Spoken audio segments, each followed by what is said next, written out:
Hello viewers, how are you? Today we are going to discuss about motion curves. So come to the case of this motion curves. What does it mean?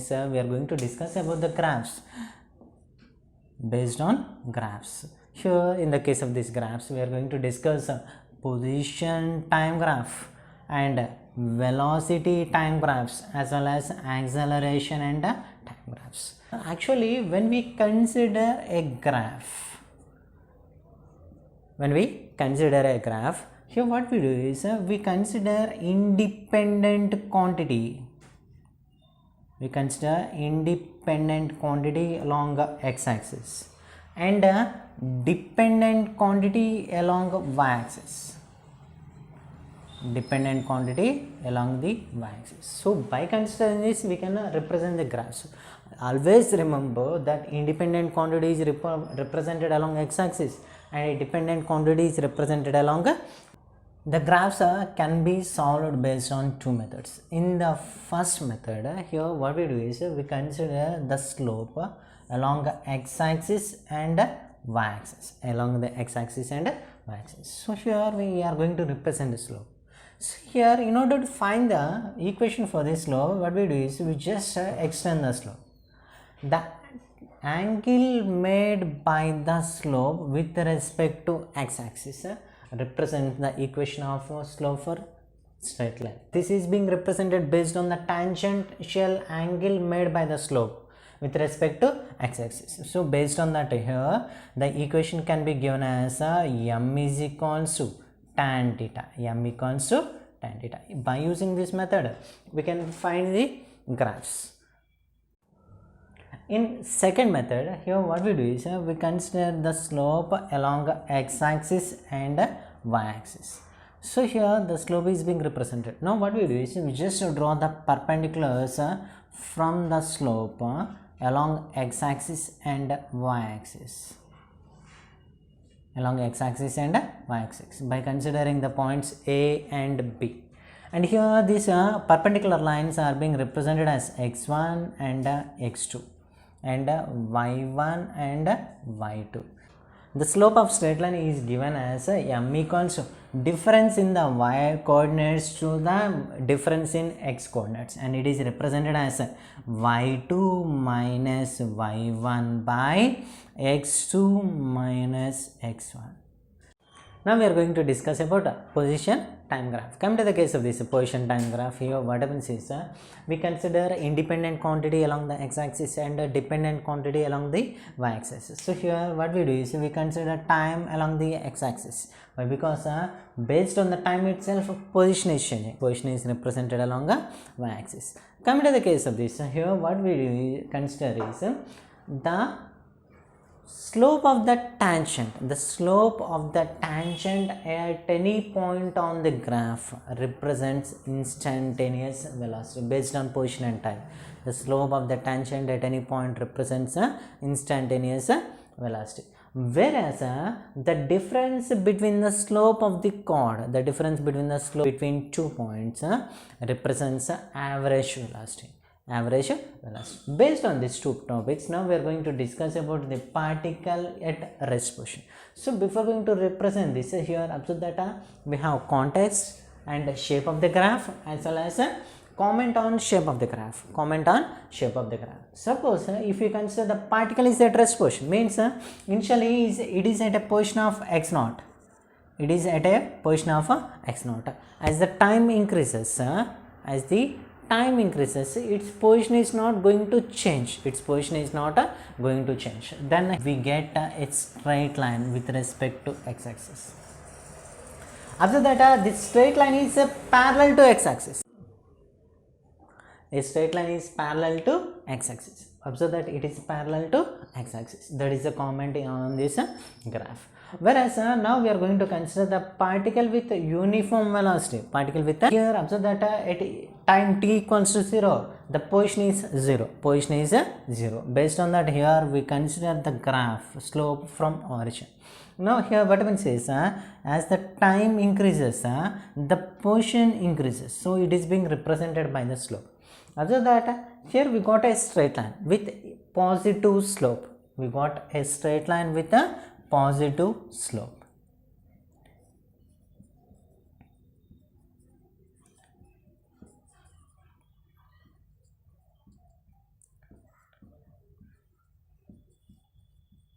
wants to sleep. Now we are going to discuss about a position with a uniform acceleration. So here the position is being represented when the particle is moving with a uniform acceleration. Here observe that when the particle is moving with a uniform acceleration, its position is x naught equals to 0 at a time t equals to 0, at a time t equals to 0.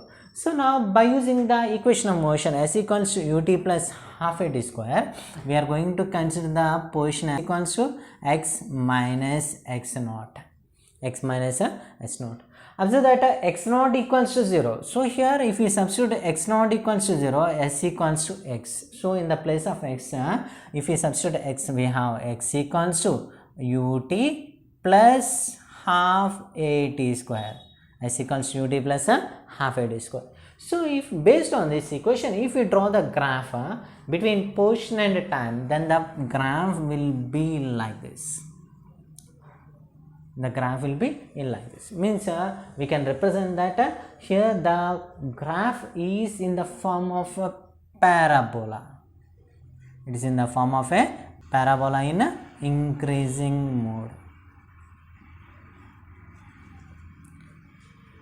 Parabola in increasing mode. Here if we consider the particle is moving with uniform acceleration at x equals to x naught, we have an initial position based on at a time t equals to 0, and here based on this if we consider the equation of motion, then we can represent s equals to x minus x naught. So here if we substitute, here we have x equals to x naught plus ut plus half a t square, x equals to x naught plus ut plus half a t square. Based on that, if we draw with respect to time, then here we get the graph like this with initial position x naught. Based on that, here we can represent that based on the initial position x naught along the y-intercept axis, we get a parabola,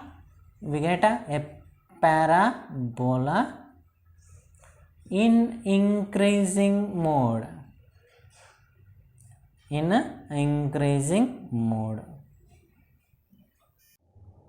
Now we are going to discuss about the particle when it is moving with a uniform retardation. So come to the case, here we are saying that particle is moving with a uniform retardation where its initial position is x naught at a time t equals to 0. So here by considering the equation of motion s equals to ut plus half a t square, s equals to ut plus half a t square.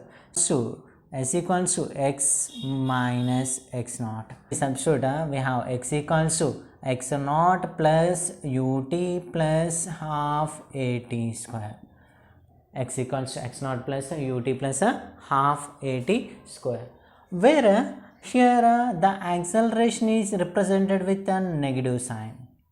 Why? Because it is retardation. So here acceleration is represented with a negative sign. Then the graph will be like this.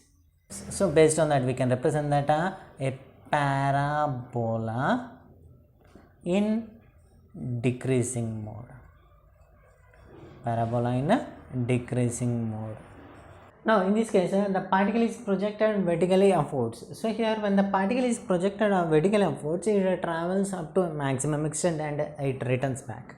So based on that, here the equation is represented as x naught equals to 0 at t equals to 0. Based on that, the equation of motion is given as s equals to ut plus half a t square, So here we know that s equals to x minus x naught. Here observe that x naught equals to 0, then if we substitute here, we have x equals to ut, where here the body is traveling based on the gravity, acceleration due to gravity. So here we substitute a equals to minus g. Why? Because it is traveling opposite to gravity. Based on that, here we can represent that x equals to ut minus half gt square, x equals to ut minus half a gt square. Based on this equation, if we draw the graph is represented like this. So here what happens is it's a parabola. It is a parabola, and here initially it decreases. After decreasing, here what happens is once again it increases from this extent. So parabola with decreasing and increasing mode. Now we are going to discuss about velocity time graph. Here come to the case of this velocity time graph. Here observe that velocity is dependent on time. Time is independent quantity. So time is considered along the x-axis and velocity is considered along the y-axis. Come to the case here by considering this, if we consider that the particle is at rest position. Here whatever it is, with respect to time, the velocity is not varying. Means we get a straight line along the x-axis. We get a straight line along the x-axis. Means just the time changes, whereas the velocity will be 0. Here we get a v equals to 0 at a time. At the time. So here as the time increases, v is not going to change. So we get a straight line along the x-axis. And next case is if the particle is moving with uniform velocity. If the particle is moving with a uniform velocity. And here if we consider the initial velocity as u. Means here once again we have to represent the time along the x-axis and velocity along the y-axis. We consider the velocity as with respect to time. Here whatever it is, since the particle is moving with uniform velocity, it is not going to change with respect to time. So based on that we can represent that it's straight line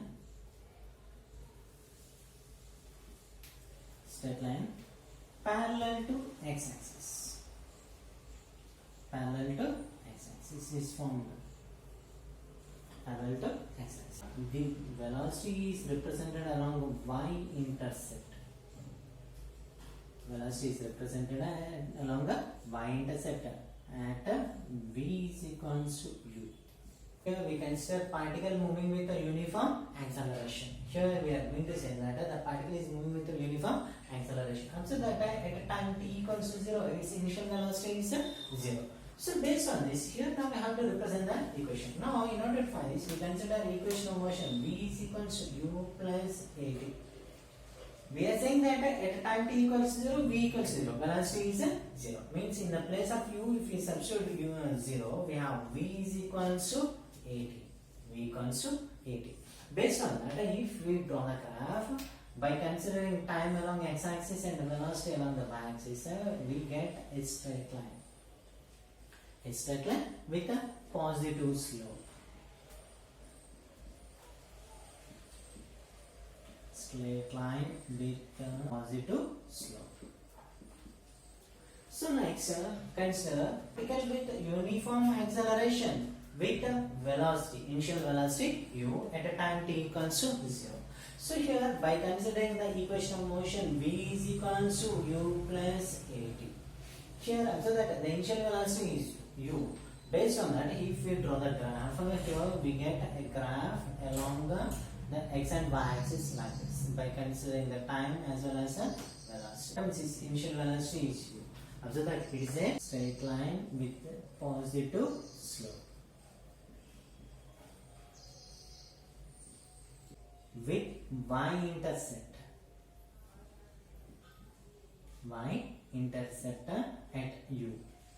Next, observe that a particle is moving with uniform retardation with velocity u at t. Observe that the particle is being retarded with initial velocity. Initially, its velocity is u.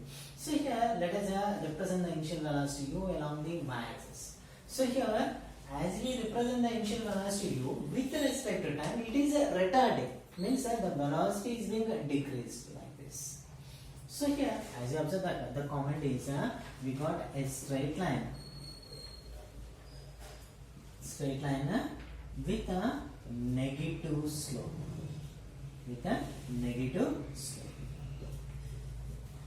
Along the y-intercept at u. Next, so here, as you observe this case, here we can represent the equation based on the equation of motion v equals to u plus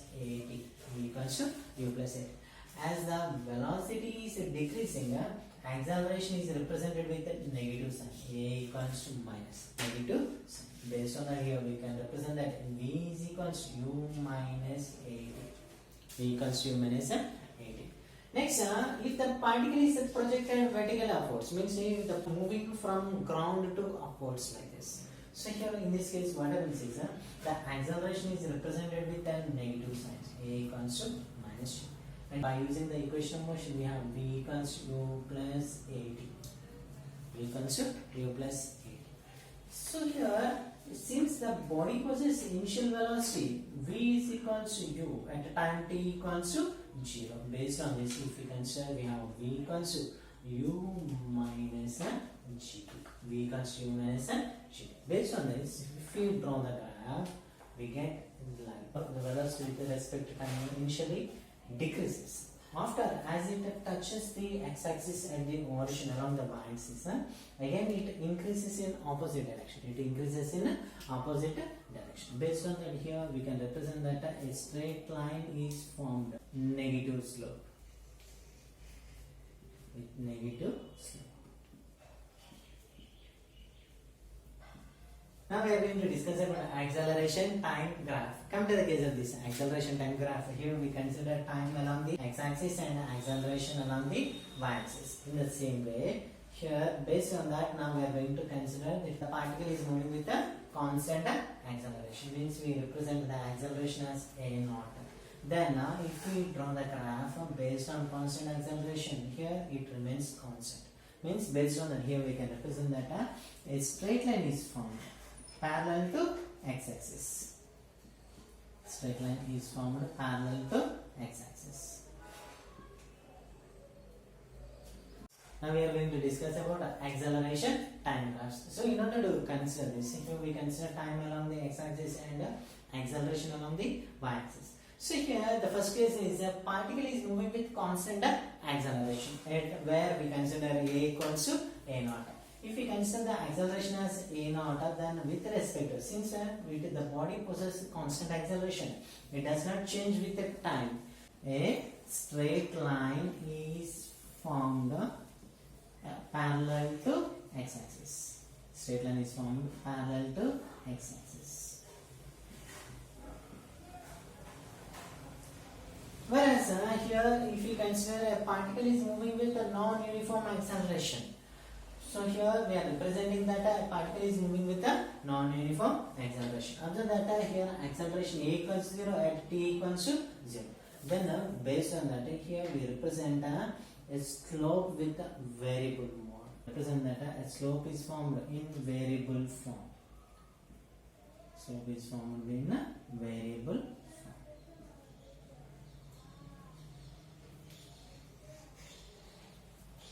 So we are going to represent the equations as equals to ut plus half v square and v equals to u plus at by using the graphical method. So here slope, and it has started at point A and it has ended at point B, and which is represented along x-axis and y-axis. After that, the time is considered along the x-axis and velocity is considered along the y-axis. So here, after that, the initial velocity is u, whereas its final velocity is v. Now here draw a parallel line with respect to x-axis from A x-axis. Now draw a perpendicular from B onto x-axis. The coinciding point is represented as a C. Initial velocity is u and the final velocity is v, and in between B and C the change in velocity is v minus u. On this now we have to find the equation. So here after that with respect to x-axis this slope makes an angle of theta. Then by using that, the tangential of the slope is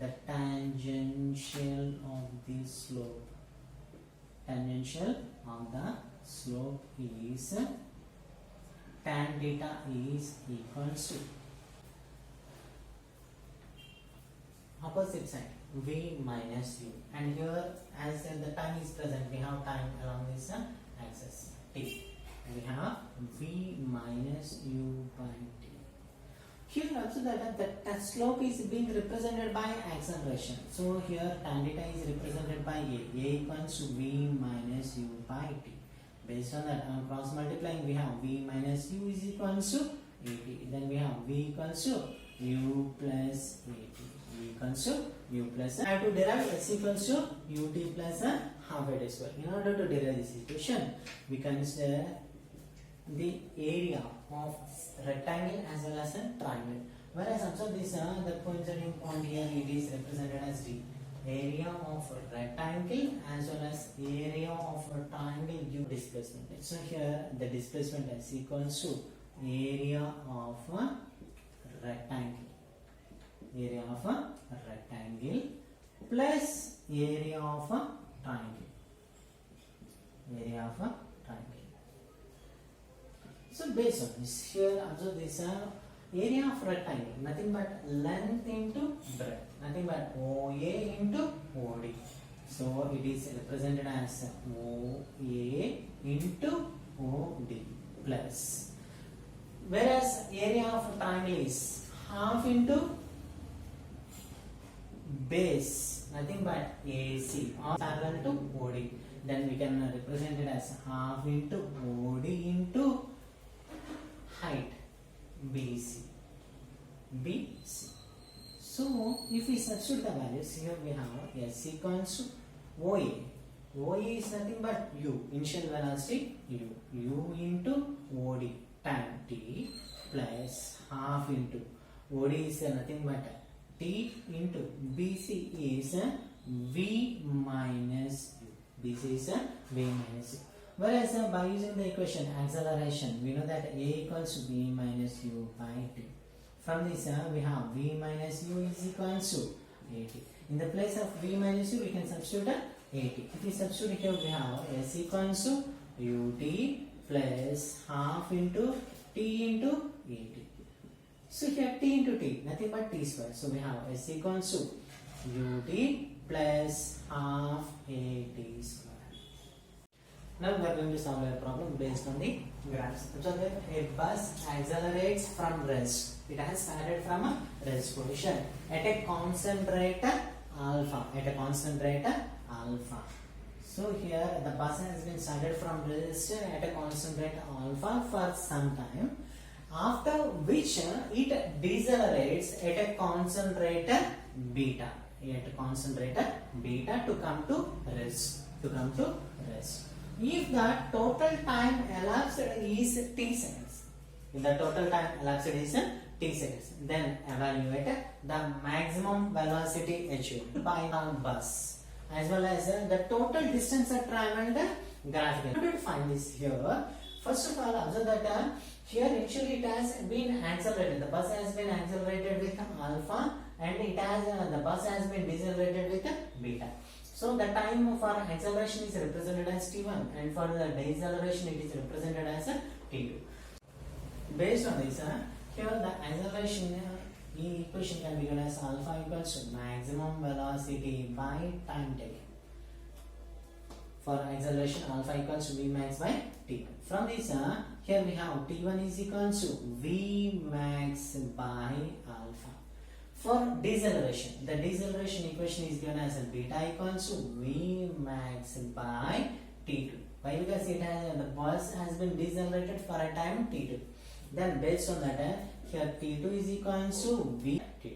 Then the total time taken by the body to start from rest position and to come to rest position is t is equals to t1 plus t2. T equals to t1 plus t2.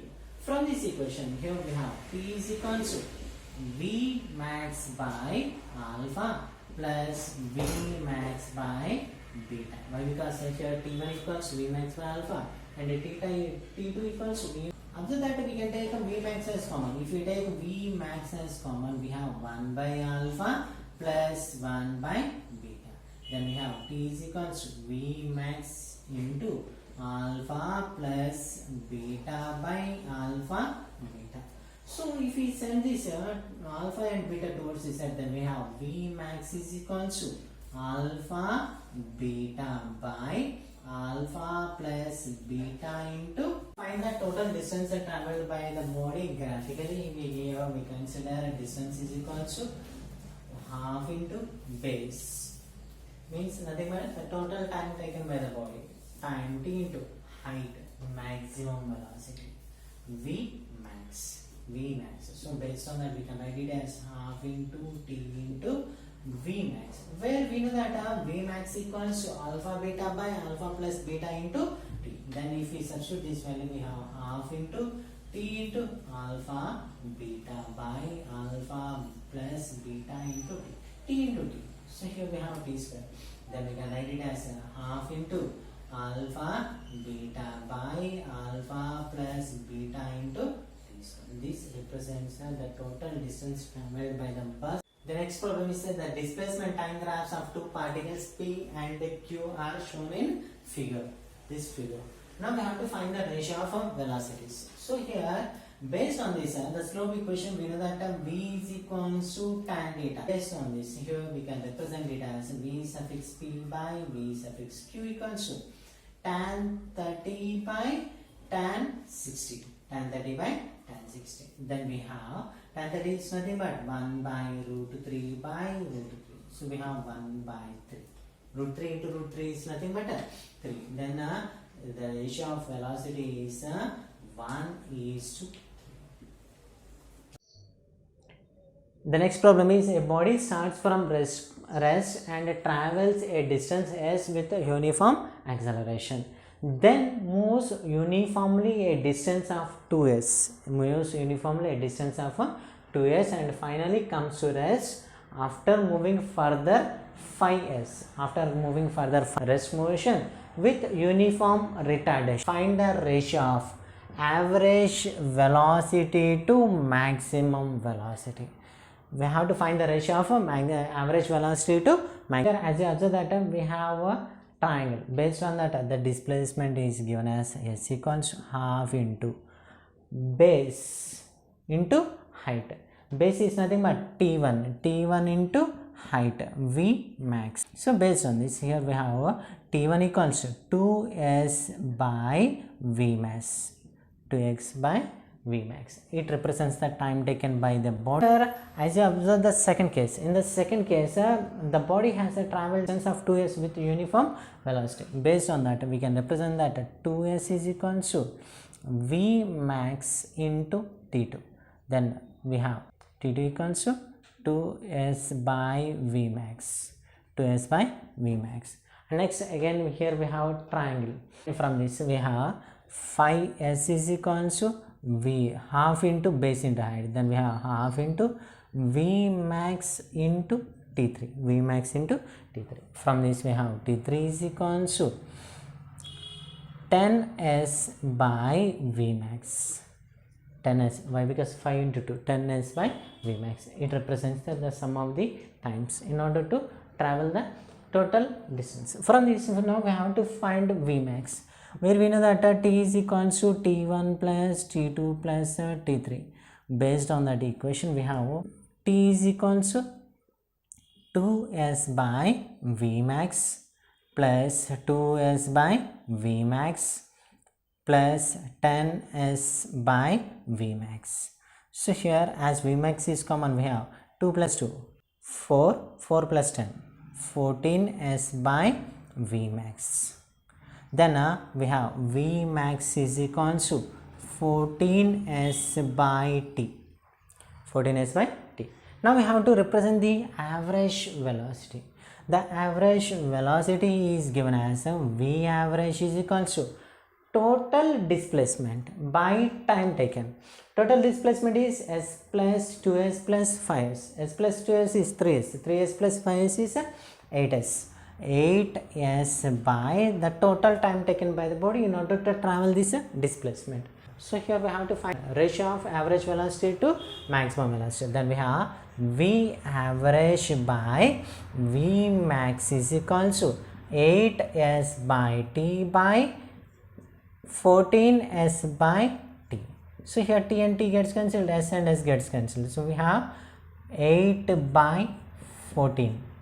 8 by 14. 4 2s are 4 7s are. So we have v average by v max is equal to 4 by 7. 4 by